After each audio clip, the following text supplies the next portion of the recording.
Imagine a doctor comes out with a new pill, and when you take it, you never get hungry again. Would you take it? Probably not, right? Because if you don't know you're hungry, you die of hunger. How about one that gets rid of your thirst? Also, no, because you wouldn't realize you're thirsty and then you'd die of thirst. How about one that gets rid of your fear? A new pill, and when you take it, you're never scared again.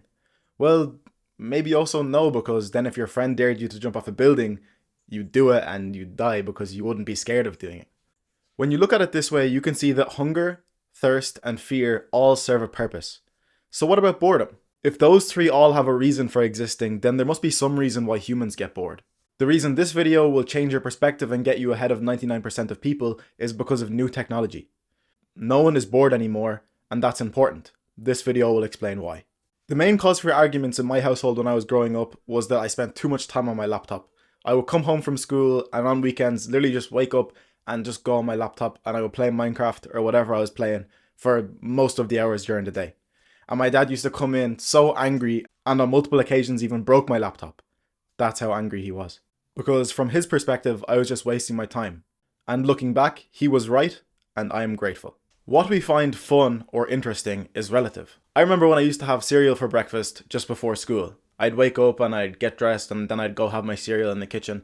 And I'd sit there and I'd eat my cereal and I'd literally be staring at the back of the cereal box. I'd be reading, almost analysing every single part of the cereal box. I'd know, okay, the ingredients are on this side. What are the ingredients? Okay, the little fun game is on this side. And then I'd know the description of the cereal and their motto. And I'd know what the cereal box looks like. And that's because I had nothing else to do. Because I used to do this, I set the bar low for what I find interesting or fun. And then suddenly the other things like work, school and gym become more interesting because of the low bar I've set for myself. But nowadays, when we eat breakfast, we watch YouTube. And we don't get the opportunity to set the bar low because our free time is constantly filled with YouTube and scrolling and video games. Anytime we get a free second, we're whipping out our phone or launching the Xbox for a quick game of Fortnite. And that sets the bar high because we don't get to set the bar low for ourselves. And I'm sure now you can see what I'm trying to get at. If you set the bar for what you find interesting or fun high, then the rest of your life is going to seem shit. I'm sure you might have seen those videos about a guy who wasted his 20s. Now the way to actually avoid this is to allow yourself to feel bored.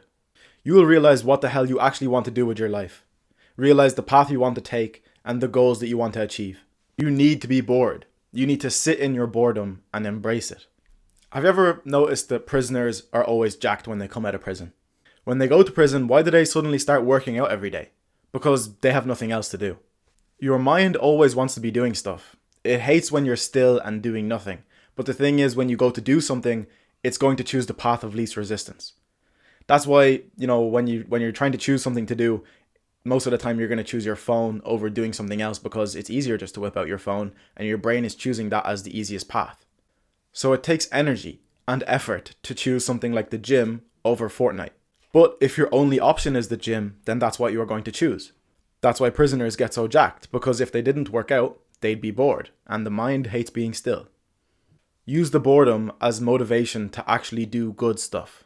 So then that brings us to an interesting topic of environment creation. You want the only options available to you to be ones that actually push you forward in life, so that you can do these instead of the other activities that you don't really like that much, but you do anyway because you don't want to feel bored. Boredom is a painful negative emotion that signals to us that we need to find meaning and fulfillment in our lives. So now I'm going to give an actionable step. All this knowledge is well and good, but how do you actually take it and apply it to your life? Sit at your desk with your laptop folded and your phone in your drawer with just pen and paper for at least 10 minutes and write down anything that comes to your mind. It's not important. You don't need to write really crazy, it's not important what you write. Just you're dumping your brain onto the paper. You might start with how your day went and then how you're feeling right now and then something that you want to do or something that has been on your mind recently. Just keep writing. Try to do this a few times a week and see what you come up with. If you don't have a journal, then buy one because that's something I'm going to be talking about on here also. So the next time you play video games or scroll on your phone for a bit too long because there is nothing else to do, then just know that that is the reason that there is nothing else to do. Because you are running away from your boredom.